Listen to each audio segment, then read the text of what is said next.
Okay, here you go guys. I'm finally going to try to talk on my videos. These are pre-recorded videos, so I'm just trying to do my best with adding them onto my YouTube channel and slowing them down a bit.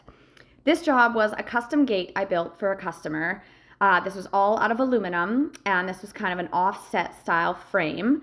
So I cut all the pieces to size on my cold cut saw, and then I tacked together and squared everything up for the frame of the gate.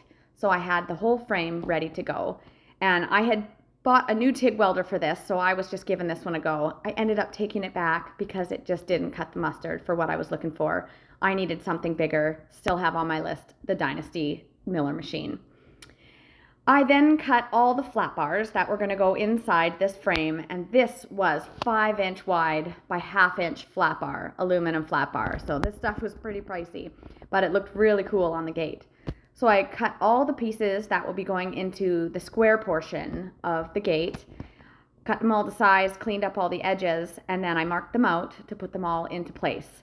I just used a small divider to get all my spacing correct. So I just placed them all in there, tacked them all where they needed to be, and just kept going with that.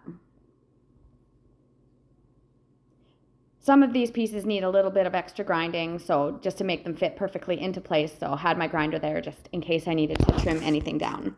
But tacking all the pieces into place, and the whole frame is clamped onto my table, so it's not going to move anywhere, so it's going to stay exactly square as I need it to.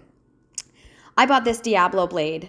It's an aluminum blade, and it is cutting through this 1/2-inch aluminum like nothing. It is amazing. I've had this same blade for ages, and I've never needed to replace it. So anytime I'm cutting any sheet or anything with aluminum, I choose that Diablo blade.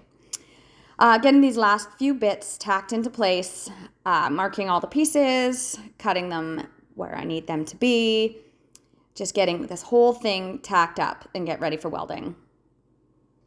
Last piece goes in. Ta-da! Happy me. So a few blown breakers with this one, just not a tough enough machine, but here is the finished gate, and then off to powder coating it goes, and then the install. I love how this gate turned out. I love the offset look, just how it fits perfectly into that space. And so there it is, guys. Thanks for watching my video. If you could subscribe, like, comment, all those good things to keep my creative YouTube flowing. Thanks again.